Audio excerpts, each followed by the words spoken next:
Good afternoon. Have you had your lunch? Okay. So I am in between your lunch or I'm just after your lunch, okay? So that makes my session a little bit more interesting, all right? You saw a lot of questions being asked in the last panel, okay?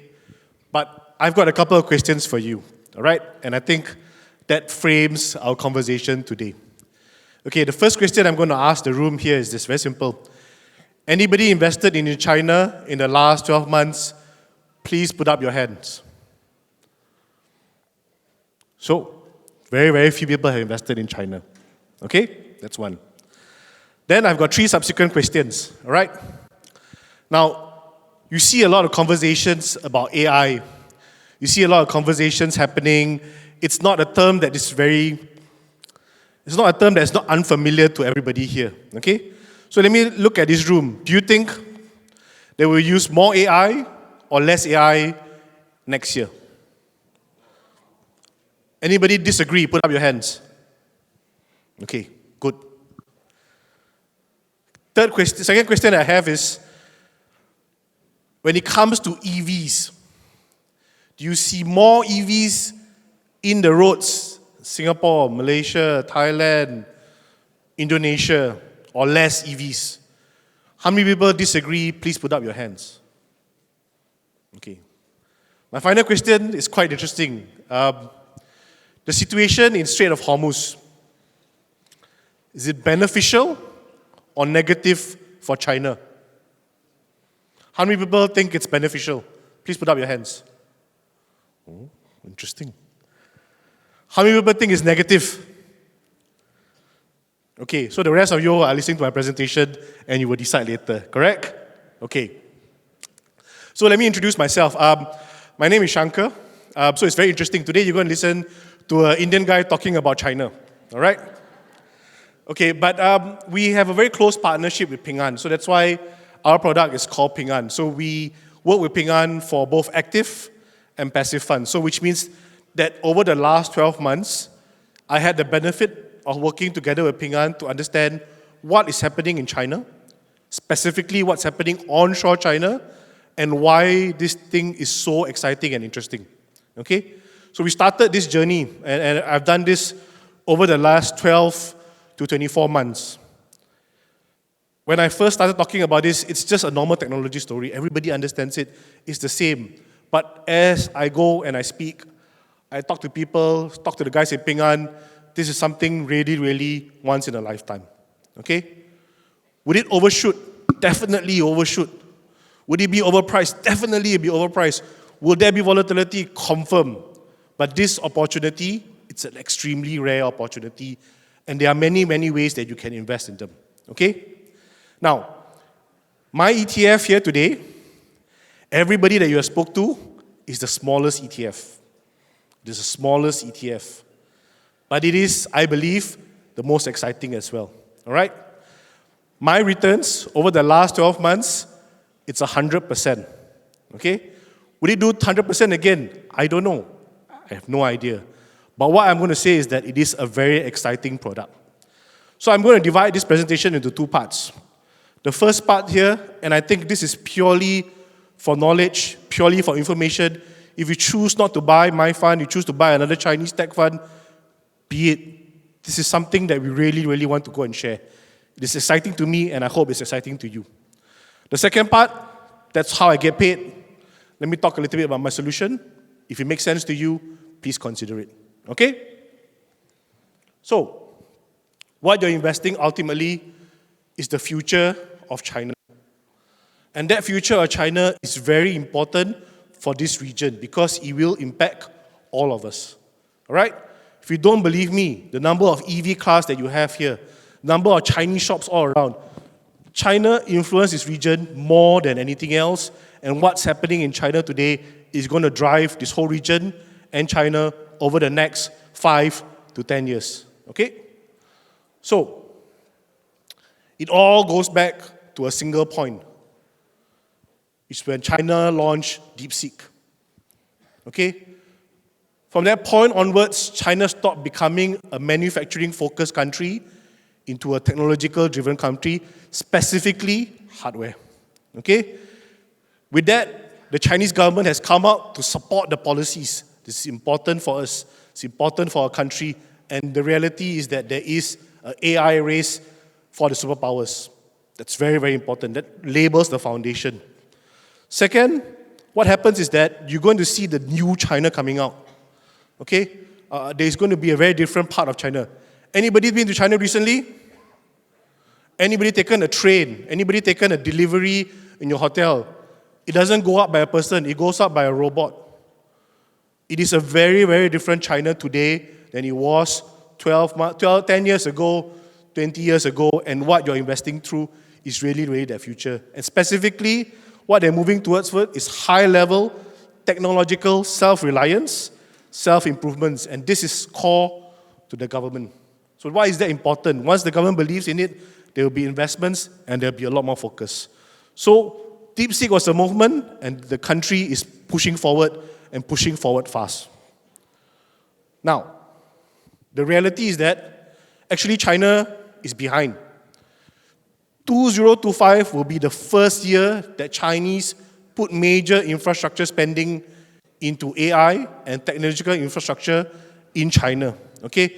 It is still significantly behind the US, about 1.5 years. Okay? And they will continue to put more and more money to make sure that they are caught up. So they are going to be key beneficiaries here. Computing chip makers, peripheral instruments, internet data centers. So what you're seeing here and what's happening now is just the start. It's year 2. Last year was year 1. And for China to continue to spend, it has to spend almost 1.5 times more than US. So the spending will continue to increase higher and faster. All right? Then, where we are in this AI journey, okay? It is no longer a new thing for us. Everybody, in some way or some form, has used AI today. If you go to Google and you search, if you search the UOB Ping An Fund, AI will give you an answer to tell you whether it's good or not, right? I don't need to tell it to you anymore. You just go to your Google search because it's done for you by AI. If you use any application, OpenAI, DeepSeek, you realize your battery also dies a lot more faster.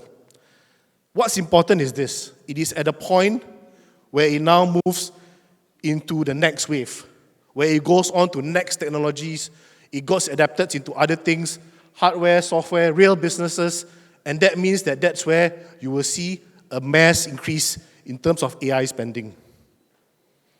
Then, there's another narrative.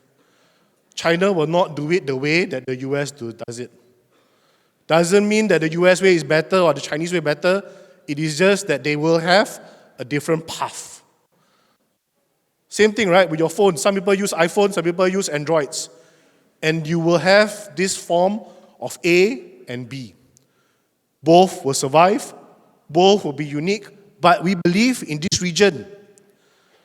The China model makes a lot more sense, and that gives a lot more opportunities for these markets.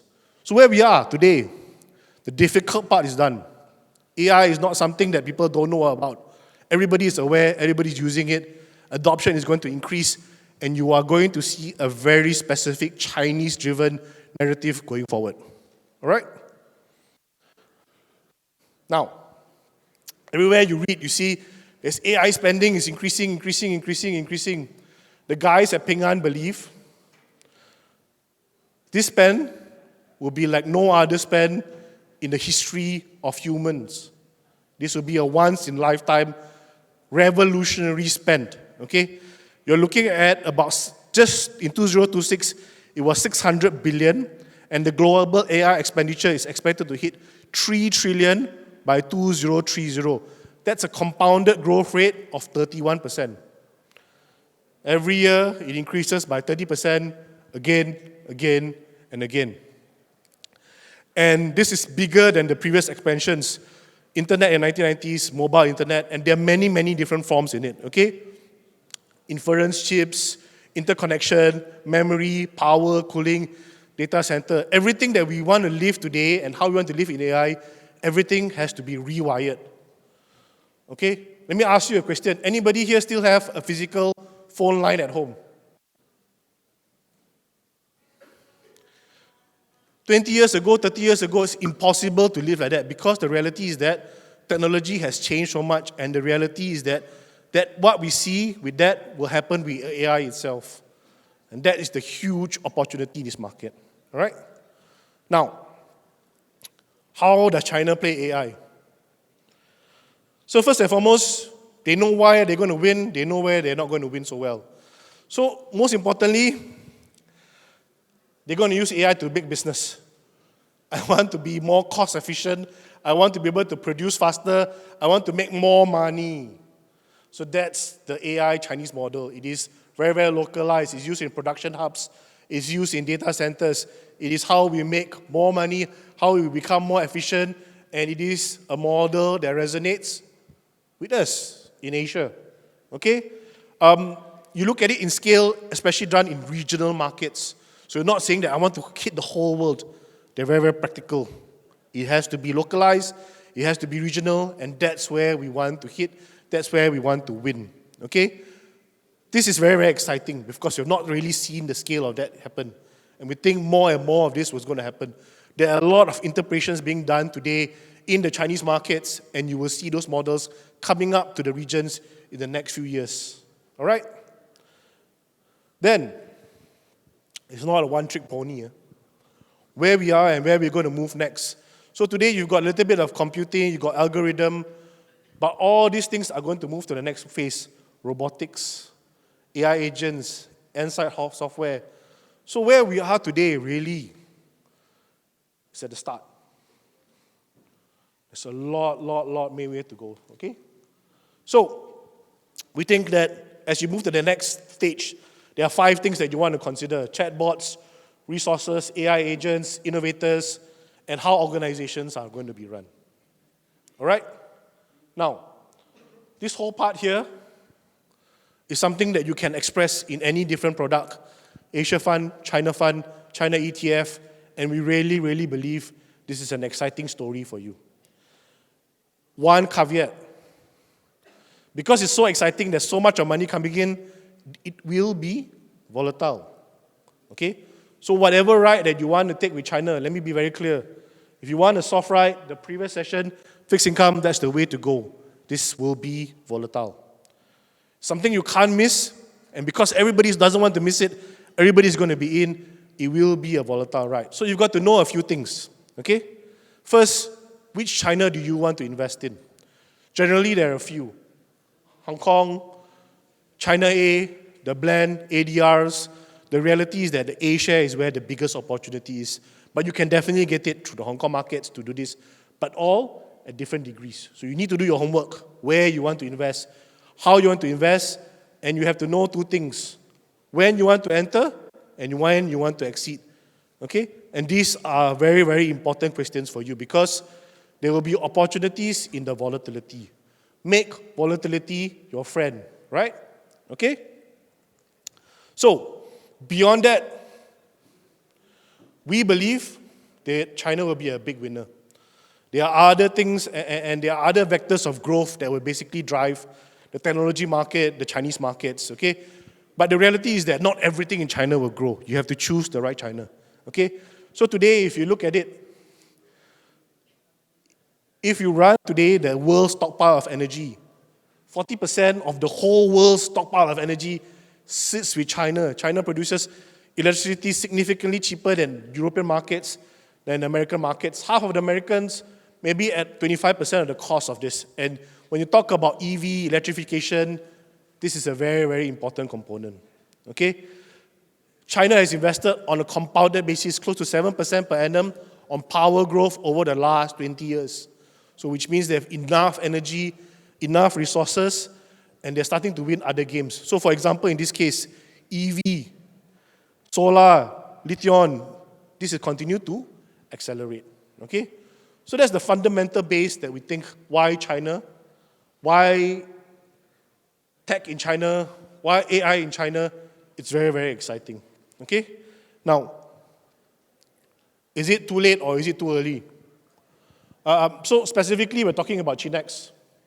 Now, ChiNext effectively is the Nasdaq of China, And I'm going to show you the returns, okay? It's exciting. Year to date, as the end of May, is about 30% returns. 1 year, sorry, I was wrong. It's, to be precise, 117.89. 2 years, 145%. But look a little bit longer. It's really, really very, very early in the game. So if you compare against the Mac 7, what ChiNext has done is only 10% of what Mac 7 has been doing over the last 5 years. Of course, it's a very different journey. But if you're thinking that, okay, there's a lot of return to be made, the reality is that it is very, very early in the game. All right? Now, other things you think about. Onshore China.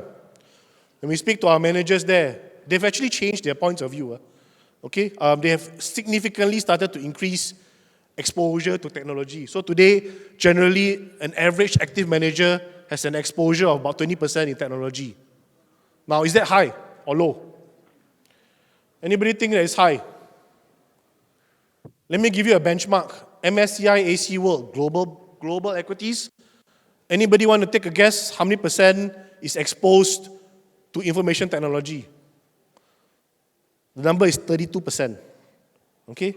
So today, if you just buy a global equity fund, you actually have more exposure than the average Chinese investor. And they are starting to move. So the situation that we saw with Mac 7, the situation that you saw with tech, it is happening in China as well. All right? So why us? Now, the ChiNext, and this is more precise details in terms of why you should consider this ETF. The ChiNext is the index that we replicate. And it is the Chinese Nasdaq. Okay, there's 100 constituents. It's tech-led, and if you believe the story that I spoke about, where it focuses on is AI, semiconductors, EV, clean energy. All right. I spoke about buying the right China. So I'm comparing against other Chinese products. Okay, so you've got our ChiNext, CSI 300. MSCI China, Hang Seng HSCI, which is Hang Seng China Enterprise, which is HS, as well as Hang Seng Tech.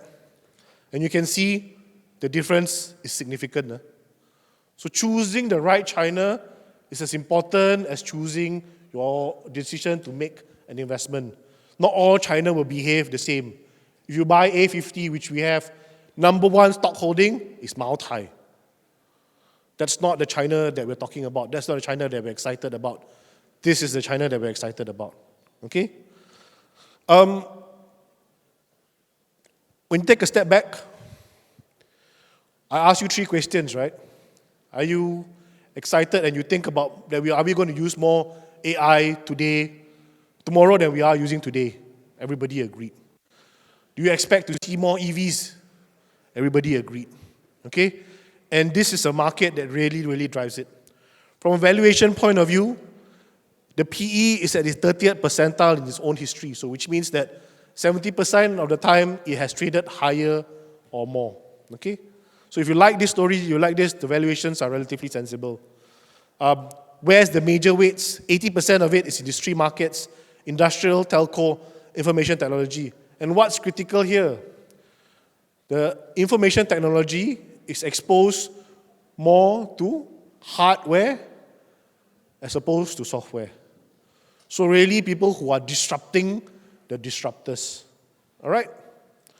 So, what some of the names that you get inside here? Eoptolink, Zhongji, Innolight, Victory Giant. So you can see that these companies are really, really making money. Some of them are growing on a year-on-year basis 100%. Because why? There's so much of spending happening in China, and there are these few industry winners that is driving everything. And the benefit about this is this.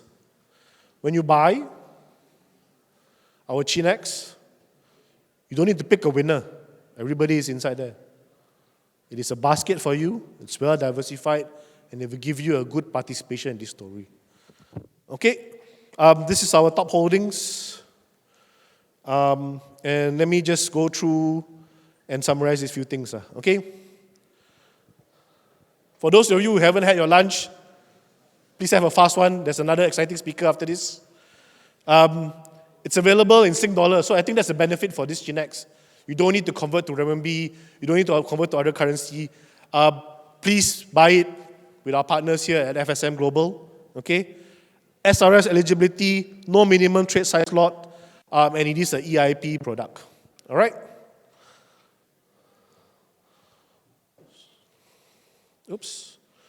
So let me finish it with this slide.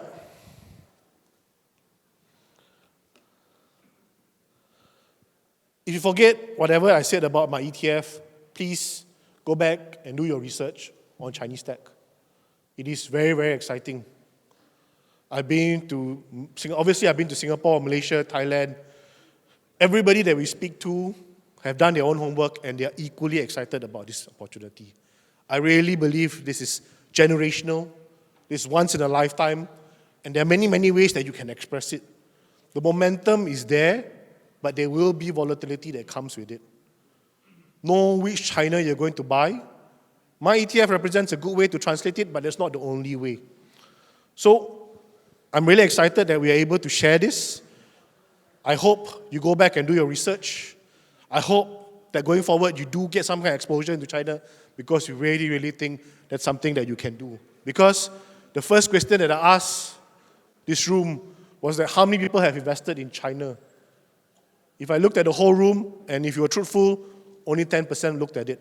So which means today, 90% of you guys have not invested in the new China yet. Many, many exciting opportunities. Speak to the partners in FSM. We have good opportunities with there. But I really wanted to thank you for spending your time to listen to me over your lunch.